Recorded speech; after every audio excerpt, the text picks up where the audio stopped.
Imagine you are standing in the middle of the African savanna 70,000 years ago. The sun is a physical weight on your shoulders. You don't have a department store for sunscreen or a cool hat to hide under. You only have your skin. At this moment in history, almost every human on Earth looks just like you. Dark skin, lean, and built for the heat. But if we fast forward just a few thousand years, everything changes. As you start to walk north, your very survival depends on your skin changing color. The question is, why did nature decide to paint us in so many different shades? To understand this, we have to look at the science behind the everyday thing we take for granted. Melanin. Think of melanin as a biological parasol. For our ancestors, under the intense equatorial sun, high levels of melanin were a lifesaver. It protected something called folate, a B vitamin in your blood that's essential for making new life. Without enough melanin, the sun would literally bake the folate out of your system, making it nearly impossible for you to have healthy children.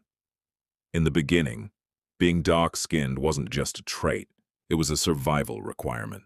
But here is where it gets weird. As you and your tribe migrate toward the colder, cloudier corners of Europe and Asia, that life-saving parasol becomes a death trap.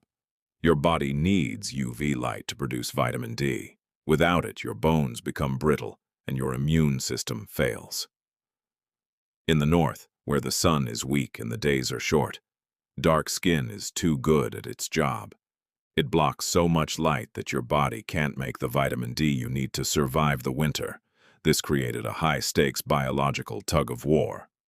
Evolution had to find a balance between protecting your folate and letting in enough sun for your vitamin D, as humans settled in different latitudes. Their skin tones adjusted like a thermostat, turning down the melanin in the north to soak up every scrap of sunlight and turning it up near the equator to prevent sun damage. It didn't happen overnight, but it happened surprisingly fast in evolutionary terms. It's why, today, we see a perfect gradient of human skin tones that matches the map of UV intensity across the globe. So the real reason we have different skin colors isn't about race in the way we think of it today. It's a record of your ancestors' travel history. It's a biological map of where your family stood in relation to the sun. We are all just a collection of survival adaptations, walking around in the clothing our ancestors needed to stay alive.